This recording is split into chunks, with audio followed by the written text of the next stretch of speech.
Bonjour à tous, bienvenue dans le webinaire du cabinet CBR. Aujourd'hui, on a une invitée exceptionnelle, Anne de Roulac, qui va venir nous parler en direct de Hong Kong. Alors, nous avons l'habitude de travailler ensemble et mon objectif aujourd'hui était d'aborder le point qui se pose souvent à nous en qualité d'avocat fiscaliste français, mais qui faisons beaucoup d'international, de savoir lorsqu'on a besoin de s'installer en Asie, que ce soit pour une activité de production ou commerciale, quel va être le pays le plus intéressant juridiquement, fiscalement pour aller s'installer. Donc, pour une fois, c'est moi qui vais parler le moins. Et donc, je donnerai la parole à Anne qui présentera le cabinet pour lequel elle travaille, qui est présent dans une quinzaine, je crois, d'implantations, mais elle pourra nous le détailler, parce que nous, on a l'habitude de travailler sur l'Asie et l'Océanie avec eux. Voilà, donc je vais commencer. Moi, ça va être relativement simple parce que la première question qu'on va se poser de France est toujours de se dire au début, au fait, je vais m'installer en Asie, mais comme j'ai quand même des sujets fiscaux importants, notamment des notions de prix de transfert, à un moment, je suis obligé, je vais faire du bénéfice dans ces pays-là. Comment je vais pouvoir remonter mon bénéfice et quelle est la fiscalité applicable? Parce que vous avez souvent l'habitude en Europe d'avoir le mécanisme du régime Murphy qui n'existe pas de cette manière avec les pays hors Union. Et donc, on doit aller voir ce qui se passe dans le cadre de chaque convention fiscale. Et donc, c'est vraiment un élément que nous, on regarde concomitamment à l'analyse qu'on fait sur place de la fiscalité et de l'objectif que souhaite notre client. Est-ce que il y va parce qu'il est dans le retail, il veut se développer? Est-ce qu'il y va parce qu'il veut fabriquer sur place? Voilà autant d'éléments importants. Alors, premier cas, puisqu'on a choisi avec Anne de vous parler de trois destinations, la Chine, Hong Kong et Singapour.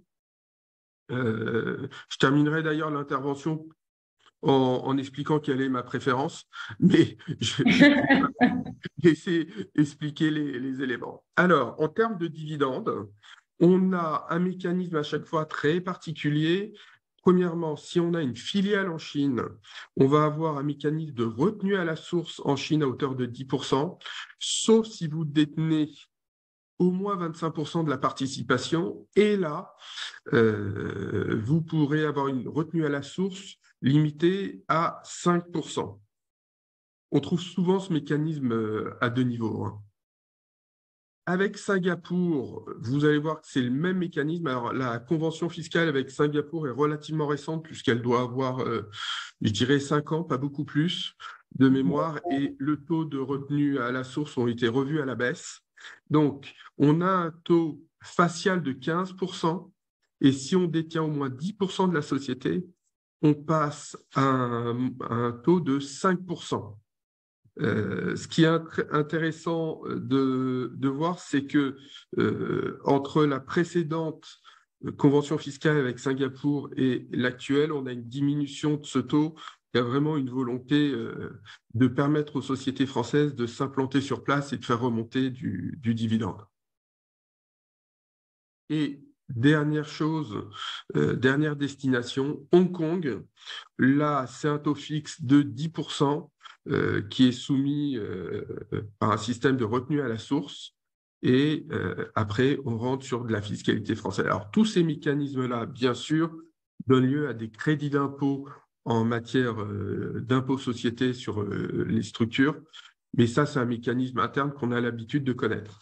Donc, j'ai terminé ma partie parce que c'est vraiment l'aspect important. Alors, il y a aussi l'aspect session, mais comme je souhaite donner principalement la parole à Anne, on va faire un peu l'impasse sur ce sujet-là, puisque l'idée, c'est de créer, voir ce qu'on crée et pas ce qu'on vend. Mais on fait aussi l'analyse dans le même sens. Anne, je te donne le partage et tu vas pouvoir intervenir. Merci. Alors, je vais partager mon écran avec vous. Voilà.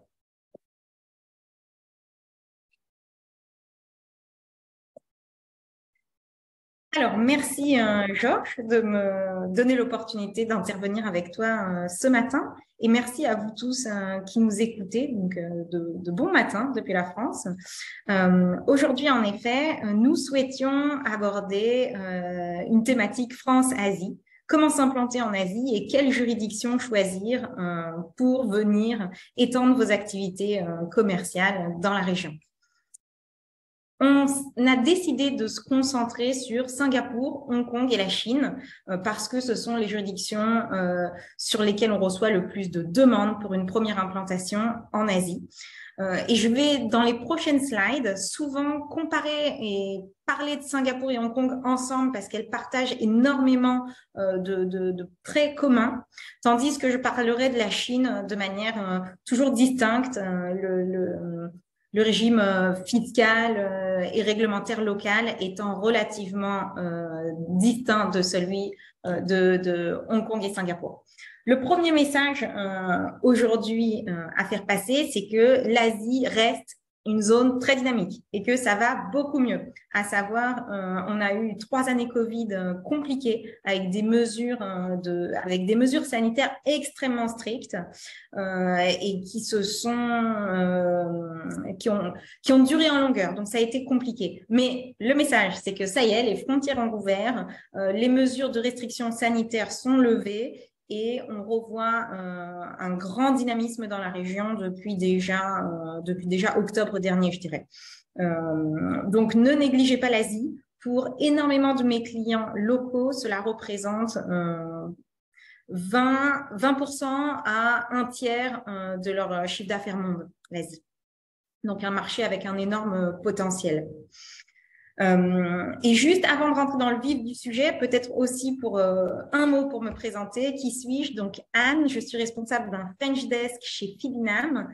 Fidinam, nous sommes un cabinet d'expertise fiscale et comptable d'origine suisse, avec une bonne présence en Asie, avec des bureaux à Hong Kong, à Singapour, à Ho Chi Minh au Vietnam et à Shanghai en Chine. Et nous travaillons régulièrement avec Georges pour les problématiques cross-border de fiscalité française.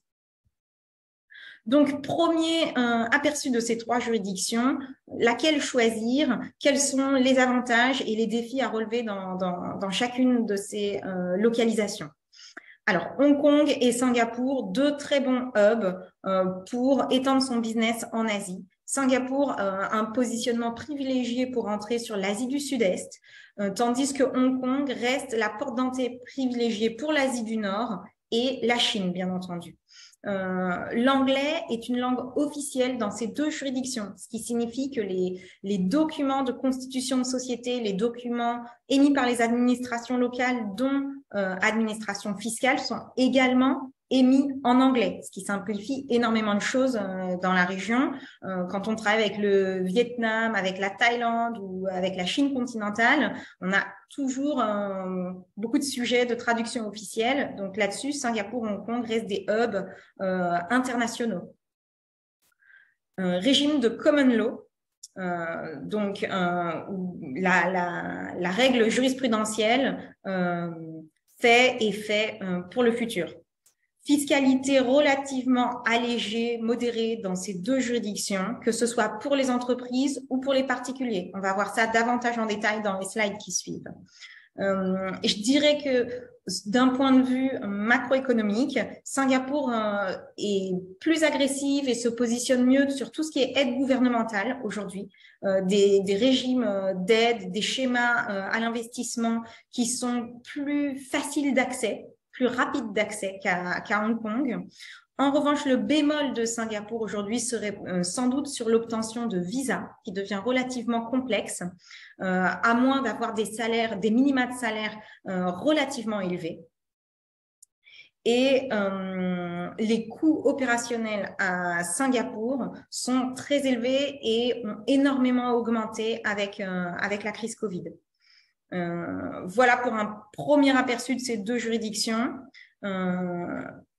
En parallèle de ça et en balance, on a la Chine, qui reste un marché extrêmement attractif avec toute la classe moyenne qui est en pleine explosion, la deuxième puissance économique mondiale aujourd'hui et une proximité et en termes de clients et en termes de production et de contrôle de votre supply chain. Sachez qu'après la crise Covid, on a en effet des mouvements de désinvestissement, mais pas à 100%, à savoir les investisseurs étrangers, certains d'entre eux revoient leur supply chain de manière à ce que toute leur bille ne soit pas en Chine, mais on n'a pas des désinvestissements complets. On reste sur des volumes de production et des coûts de production très intéressants en Chine, et du coup, on reste en Chine pour une partie de la supply chain. Mais rentrons davantage dans le vif du sujet sur comment constituer une société dans ces 3 juridictions. De manière générale, Singapour et Hong Kong, le process est très rapide, 1 semaine à compter de la soumission de l'ensemble des originaux auprès de l'équivalent des registres des sociétés locaux. Pas besoin de capital social minimum, où il est symbolique puisque de 1 Singapour dollar ou 1 Hong Kong dollar. Il faut au moins un associé, personne physique ou personne morale, résident ou non résident, donc là c'est très large. Et une différence en revanche en termes de gestion. À Hong Kong, vous pouvez avoir un director, donc l'équivalent d'un administrateur, d'un gérant, d'un dirigeant d'entreprise, qui soit basé à l'étranger, et tandis qu'à Singapour, il faudra un director qui soit basé à Singapour. Donc, à considérer, puisque soit vous avez déjà identifié la bonne personne, vous avez recruté cette personne de confiance qui sera votre directeur, soit vous aurez besoin de passer par un prestataire externe qui puisse au moins pendant un temps donné, au démarrage, vous fournir une personne locale susceptible d'agir en qualité de directeur. L'audit des comptes est obligatoire à Singapour et Hong Kong. Néanmoins, il est vrai qu'à Singapour, il y a des exonérations sous certains seuils de chiffre d'affaires qui n'existe pas à Hong Kong, ou quel que soit le seuil de chiffre d'affaires, il faudra un audit. Dans les 2 juridictions, Singapour et Hong Kong, et selon la nature du business, il est possible d'avoir une adresse de siège qui soit uniquement l'adresse de votre prestataire. Tandis qu'en Chine, il faudra de toute façon identifier des bureaux physiques pour enregistrer votre société. Donc ça, c'est l'une des différences importantes à prendre en considération, puisque lors du dépôt de la demande de constitution de société en Chine, il faut avoir identifié l'adresse et signé un bail commercial. En Chine, le process est un petit peu plus long, également en raison des documents qu'il faudra fournir, des traductions officielles, des formats de documents corporate et de documents d'identification des ayants droit économiques. Souvent, on aura besoin de formats apostillés par l'ambassade de Chine en France. Donc, ça ajoute considérablement au délai de constitution. Et là, il est très difficile de donner un indicatif parce que ça va également dépendre de la juridiction, de la ville où vous implanterez votre société en Chine. On peut être sur des délais relativement courts, de quelques semaines, mais il faut que le dossier soit prêt. D'expérience, on est plutôt sur des délais de 1 à 3 mois parce que cela prend beaucoup de temps de collecter tous les bons documents. Un point également à mentionner sur la Chine, il vous faudra 3 personnes en tant que mandataires sociaux. Il faut un représentant légal qui peut être résident à l'étranger, mais cela suscite de plus en plus de problèmes en termes de visa, puisqu'en principe, maintenant, l'immigration, les autorités de l'immigration en Chine peuvent solliciter un visa de travail pour ce représentant légal. Il faudra une personne qui agisse en qualité de manager, et là, il faut clairement une personne locale, et un superviseur qui est un peu le pendant du CFO, et là aussi, qui doit être… c'est mieux d'avoir une personne locale.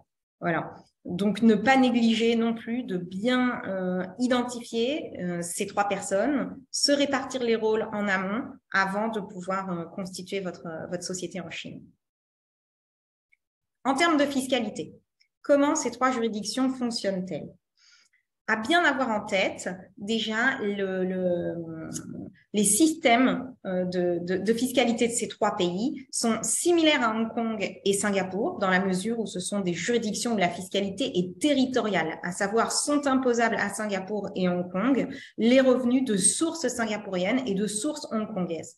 Tandis que la Chine impose, selon un régime de résidence fiscale comparable à celui applicable en France, à savoir les sociétés résidentes fiscales en Chine et les particuliers résidents fiscaux en Chine sont imposables sur leurs revenus chinois, voire sur leurs revenus monde. L'année fiscale pour les sociétés, donc rentrons un peu davantage dans le détail sur la fiscalité applicable aux sociétés et je traiterai ensuite de la fiscalité applicable aux revenus des personnes physiques puisque le cas échéant, si vous lancez votre projet en Asie, vous aurez sans doute rapidement 1 ou 2 personnes expatriées ou en tout cas étrangères qui travailleront pour vous depuis l'Asie et que cela intéressera de connaître le régime de fiscalité des revenus des personnes physiques. S'agissant des sociétés, la première différence tient à l'exercice fiscal. Singapour et Chine, nous sommes sur des années calendaires, 1er janvier, 31 décembre. Hong Kong, on est sur le système anglo-saxon avec une année fiscale courant du 1er avril au 31 mars. Donc, on a parfois des décalages avec le reporting de la maison mère, mais rien n'empêche d'avoir une clôture au 31 décembre et d'aligner ainsi les dates de clôture de la maison mère et de la filiale. En termes de taux d'imposition, la Chine, bien évidemment, on est sur un taux d'imposition plus élevé qui se rapproche des taux européens. On est à 25% de Enterprise Income Tax, l'équivalent de l'impôt sur les sociétés. Singapour et Hong Kong, on est sur des fiscalités moindres, relativement comparables, entre 0 à 17% pour Singapour et 8,25 et 16,5% pour Hong Kong, sachant que Singapour, le taux standard est de 17%, avec pas mal d'exonérations, notamment pour les startups, pour les sociétés innovantes et pour les sociétés dans certains secteurs d'activité pendant un certain nombre d'années. À Hong Kong, le taux standard est de 16,5%, mais néanmoins, vous pouvez demander à bénéficier d'un double taux, d'un taux progressif d'imposition, 8,25 s'appliquant sur les 2 premiers millions de Hong Kong dollars de profit et 16,5 s'appliquant au-delà. Une autre particularité hongkongaise qui n'existe pas à Singapour, les sociétés implantées à Hong Kong dont l'ensemble des opérations sont réalisées en dehors de Hong Kong, peuvent demander à titre exceptionnel une exonération de l'intégralité de l'impôt sur les sociétés, donc 0%. On appelle ça l'offshore claim. Ce n'est pas une exonération accordée automatiquement. Elle est sujette à enquête fiscale dans les 2 à 3 années qui suivent. Et cette enquête fiscale requiert de très bien documenter la présentation de la demande aux autorités fiscales. C'est un régime qu'on voit encore, mais qui n'est pas sans poser des problèmes, puisque si l'on n'est pas imposable à Hong Kong, en principe, on est imposable ailleurs. Et en outre, les banques aujourd'hui sont de plus en plus frileuses pour ouvrir des comptes bancaires lorsqu'il n'y a pas de substance locale.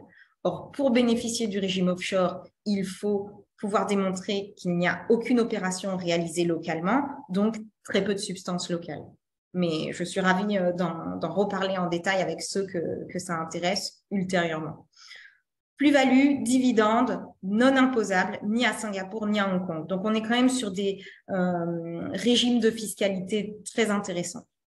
Une particularité aussi pour Singapour, sont imposables à Singapour les profits de source singapourienne, remis à Singapour, perçu à Singapour, en anglais remitted, c'est-à-dire si une société singapourienne a un compte bancaire dans une autre juridiction et qu'elle perçoit des profits sur ce compte bancaire en dehors de Singapour, ces profits-là ne sont pas imposables à Singapour. La Chine, on l'a dit en introduction, la fiscalité des profits ne repose pas intégralement sur le fait que les revenus soient de source chinoise, mais sur le fait que la société et sa résidence soient établies fiscalement en Chine. On a des taux réduits dans certaines industries qui intéressent le gouvernement chinois, donc à titre de bénéfices et pour essayer d'accélérer le développement de ces secteurs. Mais sinon, le taux standard reste 25%. À retenir également, en Chine, on a une TVA. À Singapour, on a l'équivalent d'une TVA, la GST, Good and Service Tax. Et à Hong Kong, ni l'un ni l'autre. Pas de TVA, ni d'équivalent. S'agissant des personnes physiques, Hong Kong et Singapour, encore faut-il recevoir des revenus de sources singapouriennes ou de sources hongkongaises, plus à Singapour, les recevoir dans la juridiction. Donc, ce même critère de remittance, perception des revenus sur un compte bancaire ouvert à Singapour. Les plus-values dividendes non imposables, également pour les personnes physiques. Donc, dès lors que vous résidez ici, plus de 6 mois par an, c'est une mesure assez allégée en comparaison de nos juridictions en Europe. Voilà. En Chine, 2 systèmes d'imposition, l'un pour les Chinois résidents fiscaux chinois, l'autre pour les étrangers résidents fiscaux chinois. Et sachant que les étrangers résidents en Chine ne deviennent pas résidents fiscaux chinois avant d'y avoir passé une durée continue de 6 ans, qui peut être interrompue par vacances d'au moins 30 jours. Donc, tous les expatriés vivant en Chine font généralement attention à sortir de Chine pour cette vacance fiscale à minima tous les 6 ans. La différence étant la suivante. Les étrangers résidant en Chine sans y être résidents fiscaux chinois sont imposables uniquement sur leurs revenus chinois. Tandis que lorsqu'ils deviennent résidents fiscaux chinois, alors ils sont traités de même manière que les Chinois résidents fiscaux chinois et sont imposables sur leurs revenus sur une base mondiale. On est sur des taux relativement variables, à l'instar des taux progressifs qui s'appliquent en France, selon les niveaux de revenus. Et on a 2 barèmes progressifs distincts selon qu'il s'agit des revenus de nature diverse d'un foyer fiscal ou des revenus de nature commerciale, à l'instar des BNC en France. Non, des BIC, pardon, à l'instar des BIC. Ouais. Voilà. Dividendes plus-value imposables en Chine. Attention, avec cet avantage relatif, si en revanche vous êtes résident étranger, mais que vous n'êtes pas encore considéré comme assimilé à un résident fiscal chinois, alors les dividendes perçus pendant cette période ne sont pas imposables en Chine. Voilà pour les grandes lignes de ces 3 juridictions.